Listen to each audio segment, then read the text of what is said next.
जिनसे मैंने कहा था कि अगर कोई बड़ी बात होगी हम आपके पास लौटेंगे। पता ये चला है कि भारत चीन विवाद की बहुत बड़ी खबर है। LAC में हमारे 20 जवान शहीद हुए हैं। अब तक हमें मालूम था कि हमारे 3 जवान शहीद हुए हैं, 2 जवान और एक कमांडिंग ऑफिसर। लेकिन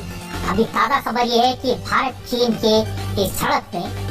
जो कई घंटे तक चली थी, 20 जवान शहीद हुए। सीधे चलते मनीष प्रसाद सुबह से ही था और जो आर्मी हेडक्वार्टर के सीनियर ऑफिशियल्स हैं वो लगातार इस पे बहुत सतर्कता के साथ इस बात को रख रहे थे। और खासतौर पे अभी जो लगातार मीटिंग की गई उसी दौरान ये जानकारी निकल के आई और 2 स्टार रैंक ऑफिसर और 3 स्टार जो इस समय lieutenant general rank officer army headquarter में हैं, उन्होंने हमें ऑफिशियली इस बात की पुष्टि की है और कहा है कि इस समय 20 casualty line of actual control पर हुई। उस लाइन ऑफ एक्चुअल कंट्रोल पर जहां पर 1975 के बाद से लेकर अभी तक कोई भी कॉम्बैट एक्शन नहीं हुआ था, लेकिन अब देर रात यानी करीबन 11:30 बजे से लेकर 3 बजे तक जो भारतीय सेना और चाइनीज PLA की जवान आमने सामने थे और वायलेंट जो एक्टिविटी चाइनीज PLA ने की उसमें भारतीय सेना के करीबन 20 जवान जिसमें ऑफिसर भी शामिल हैं, उनकी कैजुअलिटी हुई है, उनको शहादत मिली है। यह पूरा स्टीपर एरिया है, इसीलिए जब चाइनीज PLA के करीबन 500 से ज्यादा की संख्या में जवान जो डिसएंगेज हो रहे थे, जो पीछे की तरफ जा रहे थे लेकिन वो नहीं गए, उसी दौरान उपद्रव उन्होंने मचाया और फिर से भारतीय सीमा के अंदर प्रवेश करके गलवान का जो पॉइंट है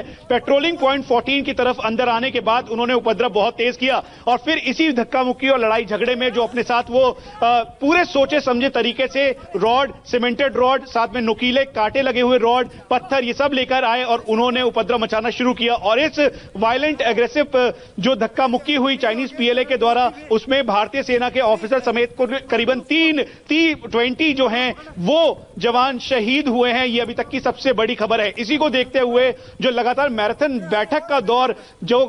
14 कोर साथ में त्रिशूल डिवीजन जो कि इस पूरे एरिया को मॉनिटर करती है, वहां से लेकर दिल्ली तक चल रहा है। प्रधानमंत्री नरेंद्र मोदी को इसकी पूरी जानकारी सटीक तौर पर दी गई और S जयशंकर अभी मीटिंग खत्म करके वहां ज्यादा है। और मैं इसे बहुत कम करके इसलिए बोल रहा हूं रजत जी, क्योंकि जब तक ऑफिशियल ना आए इस पे औपचारिक तौर पर कुछ भी कहना ठीक नहीं है। लेकिन जो आकलन लगाया गया, जो ऑन ग्राउंड ऑफिसर्स हैं वो हमें बता रहे हैं कि करीबन 20 से 25 जवान घायल थे और 20 इसमें पूरी तरह से शहीद हुए। और कुछ हमारी बटालियन ने पूरा जवाब दिया है, बड़ी बहादुरी से लड़े हैं और इसमें जो चीन की फौज है उसके 43 जवान मारे गए हैं। क्या इसके बारे में आपके पास कुछ जानकारी आई है? मिलिट्री ऑपरेशंस के सीनियर ऑफिशियल जो इसको पूरा मॉनिटर करते हैं उनसे हम लगातार संपर्क में हैं। उन्होंने कहा कैजुअलिटी का फिगर बहुत ज्यादा है, क्योंकि जिस समय अनआर्म्ड कॉम्बैट भारतीय सेना और चाइनीज PLA के बीच हो रहा था उस समय भारतीय सेना की जो यूनिट है जो वहां पर डिप्लॉय थी, वो उसके साथ फील्ड रेजिमेंट और साथ में और भी जवानों की संख्या वहां पर फिर धीरे धीरे तादाद संख्या बढ़ गई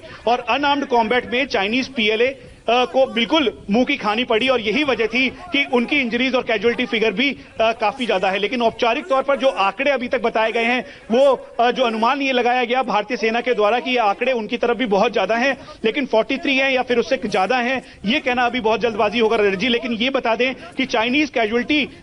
साइड पर भी चाइनीज PLA की कैजुअलिटी हुई है और उसके साथ साथ उनकी इंजरीज भी हैं। और इसीलिए ग्लोबल टाइम्स से ये पहले ये कहा गया कि 5 कैजुअलिटीज और 11 इंजरीज हैं। फिर उसके बाद करीबन 2 से 3 घंटे के बाद ग्लोबल टाइम्स के जरिए ही कहा गया कि हम किसी भी तरह से कैजुअलिटी नहीं बताना चाहते और ये साइकोलॉजिकल वॉरफेयर का प्रोपेगेंडा चीन का एक बार फिर से उसने इस पर इस्तेमाल किया ताकि ये जो प्रेशर है उसको कम किया जा सके। लेकिन राजा जी, जो अभी अभी हमें जानकारी मिल रही है, रक्षा मंत्री राजनाथ सिंह ने प्रधानमंत्री को एक डिटेल दी है इस बारे में, फोटोग्राफ्स भी शेयर किए गए हैं, बताया गया है जो कि रक्षा मंत्री को दिया गया था।